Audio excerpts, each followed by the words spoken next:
Selamat datang kembali di sesi eksplorasi mendalam kita. Kali ini kita agak beda nih. Kita bakal fokus ke satu sumber aja yang Anda bagikan, buku yang oke banget, The Art of Spending Money, karya Morgan Housel. Lebih spesifik lagi, kita mau bedah satu bab yang, wah, ini bikin mikir banget. Bab 6 judulnya, Apa yang Membuat Anda Bahagia. Biasanya kan kita gabungin banyak sumber, tapi kayaknya bab ini aja udah daging banget buat kita kupas bareng. Tujuannya jelas ya, kita mau coba gali apa sih yang beneran bikin bahagia soal duit dan belanja? Menurut bab ini, jawabannya tuh seringkali nggak kayak yang kita kira loh. Oke deh, siap ya? Mari kita bongkar bareng-bareng. Nah, buat mancing pemahaman kita soal ide utama bab ini, ada satu cerita nyata yang menurut saya luar biasa. Tentang Michael May. Coba deh Anda bayangin ya, ada orang buta dari bayi. Puluhan tahun nggak bisa lihat. Terus pas umur 46, ada operasi. Dan berhasil.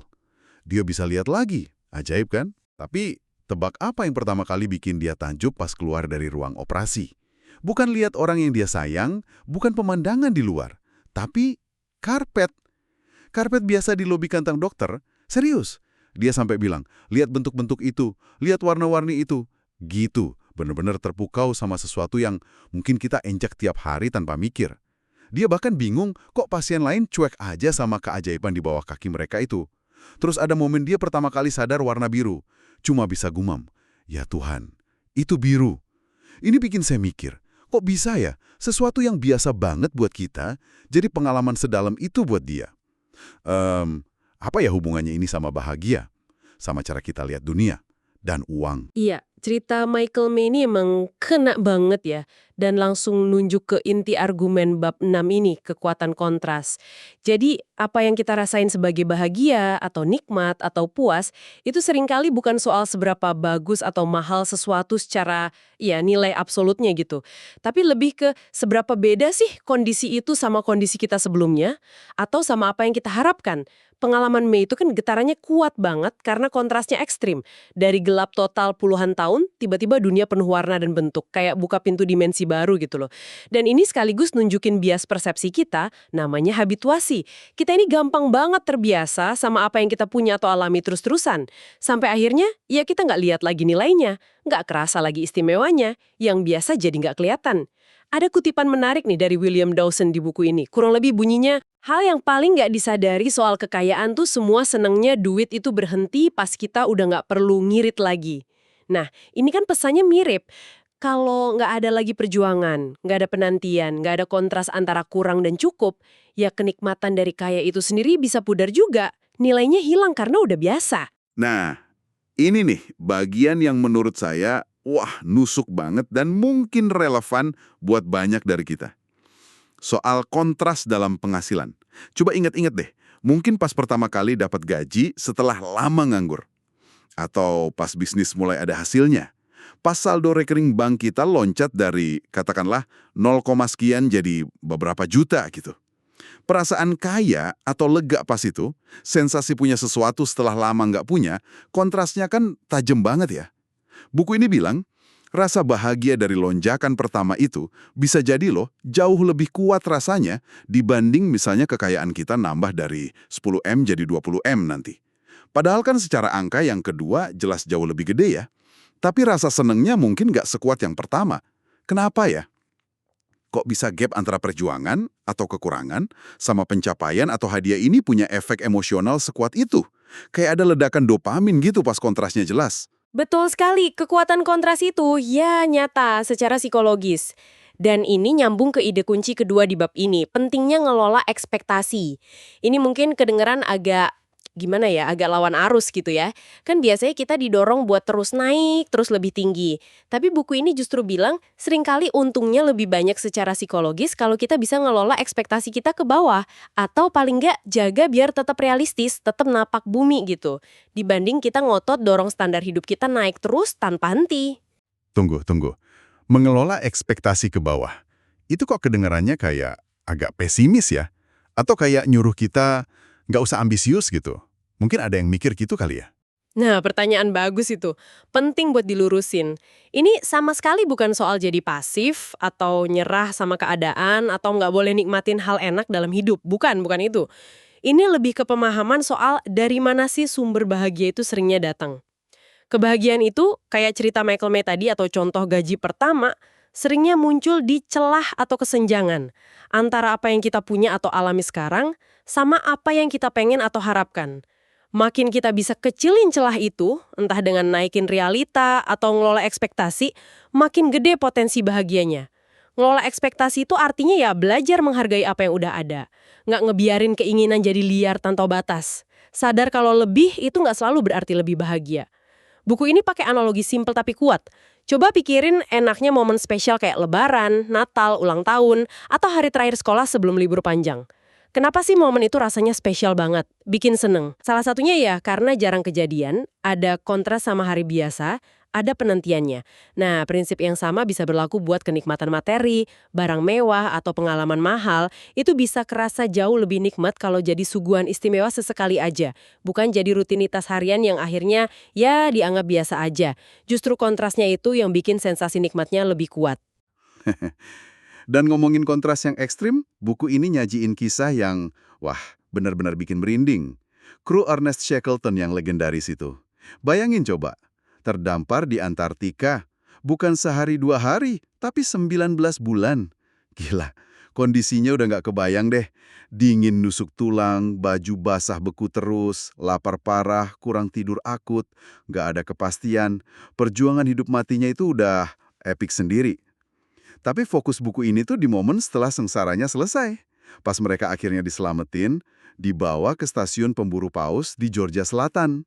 Apa yang mereka dapat? Hal-hal yang buat kita mungkin, ya biasa banget.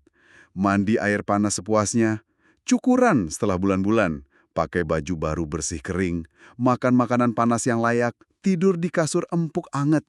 Kebayang nggak sih level bahagianya, leganya, syukurnya mereka pas itu? Meledak-ledak pasti. Setelah hampir 2 tahun hidup di ujung tanduk, kenyamanan paling dasar itu rasanya udah kayak surga dunia. Kisah ini emang ekstrim sih, dan ya jelas kita nggak pengen ngalamin kayak gitu. Tapi ada nggak sih sedikit rasa, mungkin bukan iri ya, tapi semacam kagum gitu, sama dalamnya kebahagiaan yang bisa mereka rasain? Kebahagiaan yang lahir murni dari kontras paling tajam antara sengsara parah sama kembalinya kenyamanan dasar. Ini bikin kita mikir ulang, apa sih yang sebenarnya berharga buat kita? Poin yang kuat banget itu dan reflektif. Dan sekali lagi, penting banget digarisbawahi ya, tujuan cerita Shackleton ini bukan buat muji-muji penderitaan sebagai jalan kebahagiaan, jelas bukan. Intinya, ya buat nunjukin secara dramatis betapa kuatnya peran kontras dalam ngebentuk persepsi dan intensitas bahagia kita. Nah, terus apa dong artinya buat kita yang hidup normal, nggak se-ekstrim kru Shackleton? Buku ini nyaranin sesuatu yang mungkin agak paradoks kedengerannya. Hidup yang relatif sederhana, dengan sadar milih buat nggak selalu ngejar lebih dan lebih baru, itu justru bisa jadi strategi paling ampuh buat benar-benar nikmatin kemewahan atau pengalaman istimewa pas kita milih buat ngelakuinnya.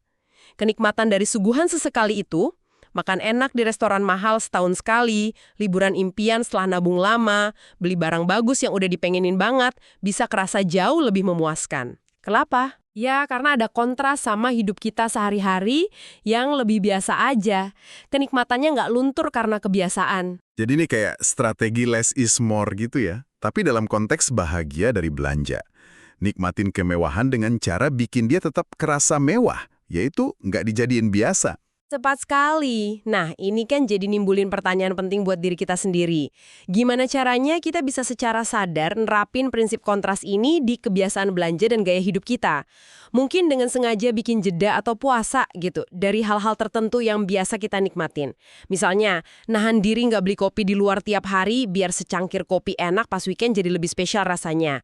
Atau mungkin ngubah definisi mewah dari sesuatu yang harus dipunya rutin jadi sebuah hadiah yang dinikmatin sesekali aja. Atau yang nggak kalah penting nih, lebih aktif mengalami rasa syukur. Hargai hal-hal simple tapi penting yang udah kita punya, sehat, hubungan baik, rumah. Ini ngingetin sama saran Arnold Schwarzenegger soal diet yang dikutip di buku juga. Fokus makan sehat hampir sepanjang waktu, tapi jangan nyiksa diri. Bolehlah nikmatin makanan gak sehat yang enak sesekali. Kontras antara disiplin sama cheat meal, itu kan yang bikin dua-duanya kerasa lebih enak dan awet dilakuin. Prinsip mirip bisa berlaku buat belanja juga. Ini nyambung banget juga sama gimana ekspektasi kita bisa naik terus tanpa sadar ya. Buku ini kasih contoh klasik soal mobil. Dulu, di banyak tempat, punya mobil itu wah mewah banget, pencapaian gitu. Orang seneng banget pas pertama punya. Sekarang, buat kebanyakan orang kelas menengah atas, mobil mungkin udah kayak kebutuhan dasar atau ya standar lah. Ekspektasi kita geser jauh.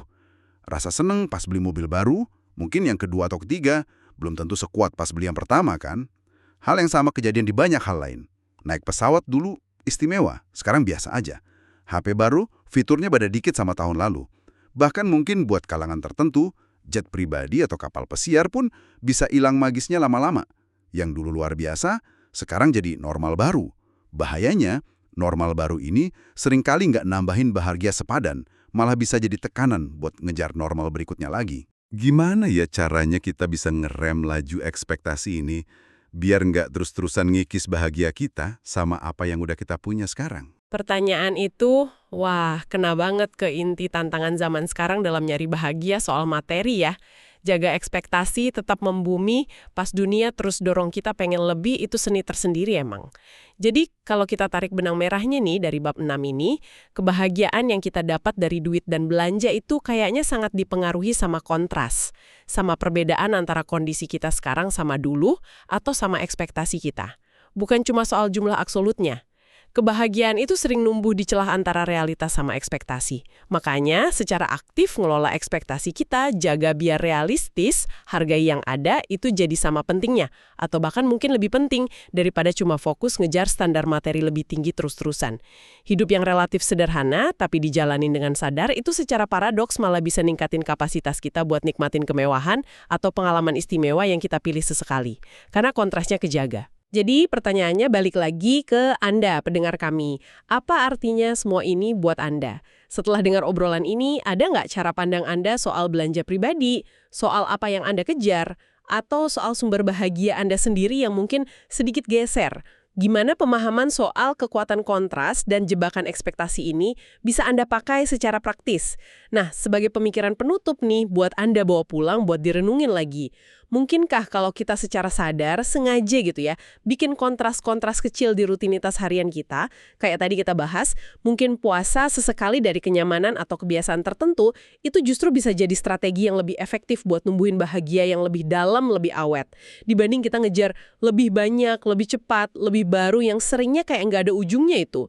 Coba deh luangin waktu bentar buat ingat-ingat pengalaman Anda sendiri. Momen-momen pas sebuah kontras, mungkin simpel aja, kayak minum air dingin pas abis olahraga panas-panasan, makan makanan anget pas lagi kedinginan seharian, atau tidur pules setelah capek banget, itu bawa rasa bahagia atau puas yang nyata banget, intens gitu. Jauh ngelampauin nilai asli dari air, makanan, atau tidur itu sendiri. Mungkin di situ, dalam menghargai kontras-kontras kecil kehidupan, ada sebagian dari seni menikmati hidup, dan juga seni membelanjakan uang dengan lebih bijak, buat kebahagiaan yang sejati. Diskusi yang mencerahkan banget, terima kasih ya. Dan terima kasih banyak buat Anda, pendengar kami, udah nyimak eksplorasi mendalam kita kali ini yang fokus di bab 6 buku The Art of Spending Money. Semoga ya, wawasan soal kekuatan kontras dan pentingnya ngelola ekspektasi ini ngasih Anda perspektif baru atau aha moment buat direnungin di perjalanan Anda, nyari seimbangnya keuangan sama kebahagiaan. Ingat ya, ini kan pandangan dari satu bab aja. Selalu ada ruang buat eksplorasi lebih lanjut. Sampai ketemu di eksplorasi mendalam berikutnya ya.